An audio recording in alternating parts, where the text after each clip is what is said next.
I wasn't sure I could make this Collector Mania, and I was doing post-production on my new film that I shot here this summer, The Last Showing, starring Finn Jones from the Game of Thrones and the beautiful Emily Berrington from White Queen.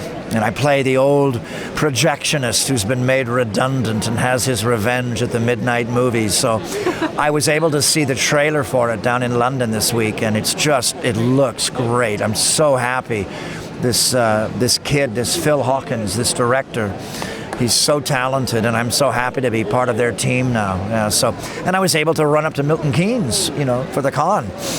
Well, tell us a bit more about the film. What can we expect to see in it, and when can we expect to see it? Well, it comes out in 2014, and I guess the best way to classify it would be to call it a thriller. But what I love about the film is that the old projectionist, me, and I'm sort of, borrowing a bit from Richard Attenborough and Seance on a Wet Afternoon and some other things, but they use all this different point of view medias in it. Closed circuit television, I manipulate that and I exploit that. Then I actually, have my own little camera that I use, and then my cell phone camera and a laptop camera. And using all of those sources, I pick an anonymous couple at a midnight screening, at a last showing, and I make a movie using them, which is also my revenge on the boss that made me redundant, that fired me and punished me and sent me downstairs shoveling popcorn until my retirement kicks in. So it's real interesting. It was really fun to do it. It's psychological, but again, you have all of these different point of views, all the different cameras that I use to manipulate this beautiful young couple, Finn Jones and Emily Berrington, as I take advantage of them. Now, we've interviewed Finn quite a few times about Game of Thrones and other stuff he's done. What was it like working with those guys? Well, Finn is terrific. I see him as a kind of cross between the late Heath Ledger and Orlando Bloom. But, Finn's big. He's a big guy. He's tall. And so he has that extra gift of strength, even when he's very quiet on camera. But when you see Finn just walking around when he's not acting, he's like a big skateboarder, he looks like a big skater, But we had a really rough night, the two of us, where we had to sell this sequence in the bowels of the multiplex. We are fighting at a doorway to the projection room. And it's a real door, it's not a movie set, and it had weight to it. And, we both want to look ballsy, and strong and macho, even though I was sort of playing this lonely little man. And, but at this point in the film, I have to be able to keep him from getting in this room. And it was all night with this door. And both of us are using muscles you don't normally use because he's trying to open it, I'm trying to close it. He's trying to open it, I'm trying to close it. And it was so funny because the next day I could barely get out of bed, It's like, Finn, would you quit being such a method actor, Now, am I right in thinking you filmed in the northwest of England? Well, we filmed nights, and we thought we were so smart and clever because we filmed from midnight until noon, because we had to use the movie theater, but they had that hit movie, Despicable Me 2, and in the UK, you guys do the early matinee now for the kids on holiday. So here I am walking around the lobby, with Emily and Finn. We've got blood all over us, and it's like 9, 10 in the morning, and the kids are already lined up.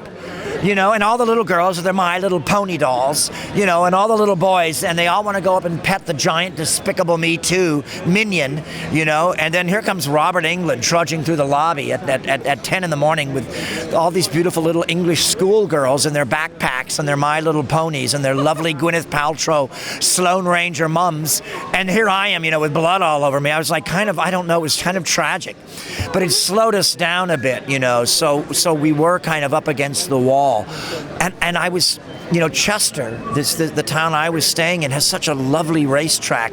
And I wanted to go to the races one day, and just have a couple of serious summer drinks, I'm trying to think, either a nice Tanqueray on ice or a Pimm's cup or two, and watch the races, but I was so exhausted. I never came out of the hotel until night. I was like a vampire, the vampire of Chester. I think one night I found a wonderful little club that had a great DJ, and he was mixing B-sides of Stevie Wonder, and that was sort of my one night out, Wow. I can't wait to see the film. It sounds absolutely great. Well, I'm telling you, this company, they're all young, and I would crawl on my hands and knees to work with them again. You just get this sense when you're my age, and occasionally I get thrown in with these young kids that are so terrifically state-of-the-art and imaginative and fun. And this English crew, this film company, and it's a pun because Phil Hawkins uses the PHIL of his name for film, And they're just a terrific young group. I think they're working on a new project now called Baptism. And they're very clever. I think they went out and optioned some European bestseller before it got translated into English. They're really shrewd, these kids, and I'm really happy to be part of their new team. We look forward to seeing it. Of course, can't have you here without talking to you a little bit about Nightmare on Elm Street. I've got to ask about it. I mean, obviously, such an iconic character, such an iconic set of movies. I mean, what is it about Freddy and the Nightmare series that still resonates with people, do you think? Well, I mean, it's all Wes, and I'm so surprised that no one came up with this hook before.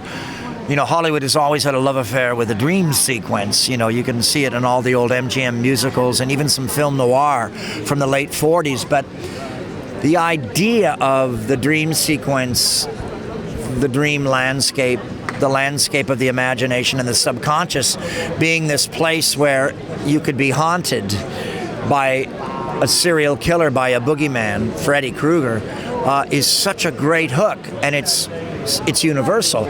All cultures, suffer the nightmare as a common denominator in every race and culture. So we instantly became this sort of international success. And also horror movies, much like sci-fi and fantasy and even action movies, they speak the international language of cinema and film. Whereas romantic comedy doesn't always translate from culture to culture. I don't think I could name a single Spanish comedian if I had to. I love Pedro Almodovar.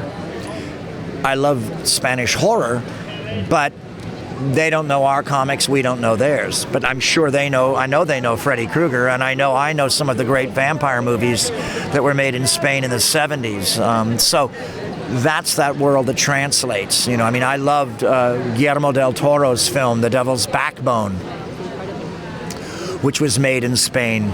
A ghost story set against the aftermath of the Spanish Civil War.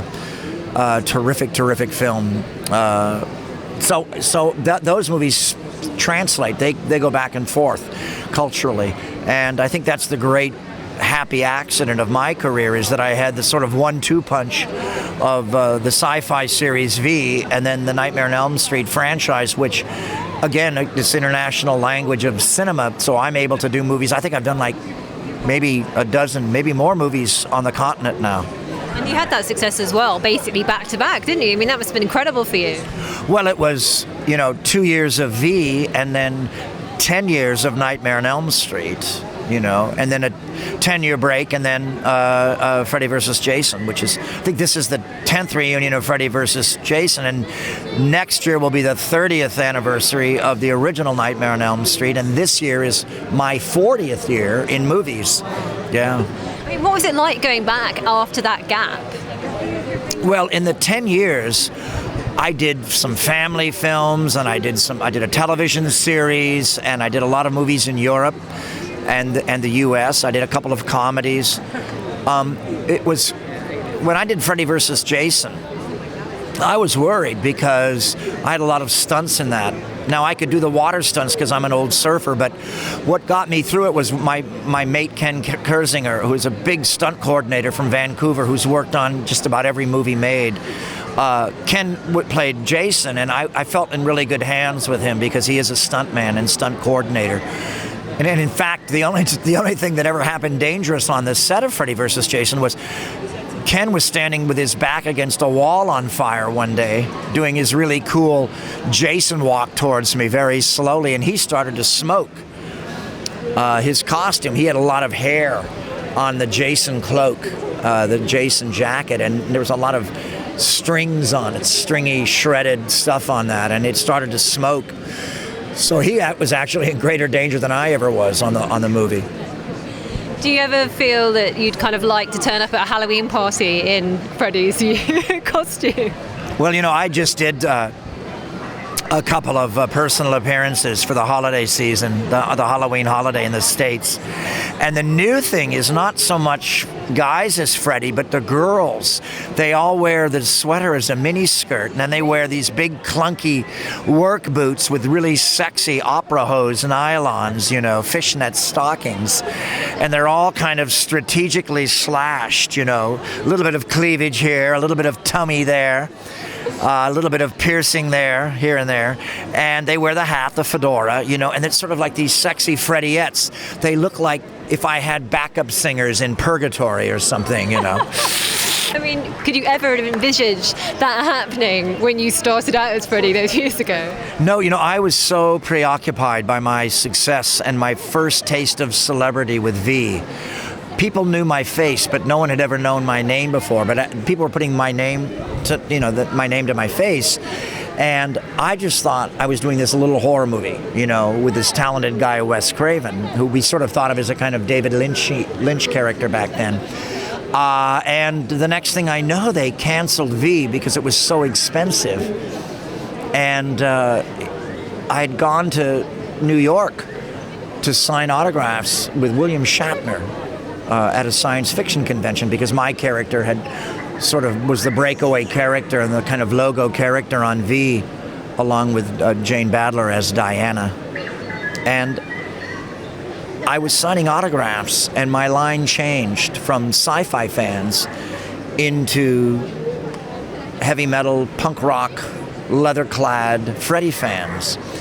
And that was my first inkling that it had a life of its own. And there was only one release print, I think, on the East Coast at that time. And that I really knew when I saw like 300 fans standing in the rain in downtown New York, Manhattan, that Freddy had legs, as we say in show business. I mean, you mentioned 70s Spanish horror films before. How much of a horror fan are you yourself? And what do you think about the state of horror movies today?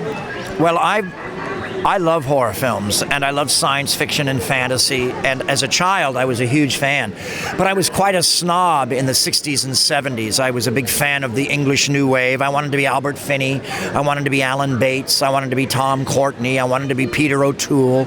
And, I'd sort of outgrown my Marlon Brando, James Dean phase. And I was in love with those guys, and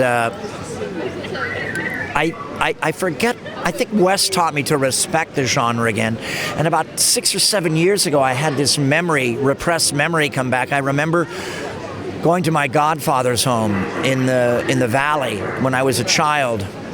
At the cocktail parties, I would go into his office and look at the coffee table books from Simon & Schuster. And there was one that was Life's History of Hollywood. And there's a whole section on horror and a whole section on the golden age of horror in the 1930s, as well as, I remember this fold-out page of Lon Chaney, the Man of 1,000 Faces, and all of these sort of postage stamp size photos of all the various makeups he'd done. There was even one where he'd hard-boiled an egg and taken off the placenta and put it over his eyes to play a blind person with that milky covering that you see on a hard-boiled egg. And I was so entranced by that. Then every time I would go to see my godparents, I would look at that coffee table book and those photos. And I'm wondering if that wasn't some latent thing that I'd kind of buried through my kind of turtleneck and corduroy jacket period of being a Shakespearean actor and all that.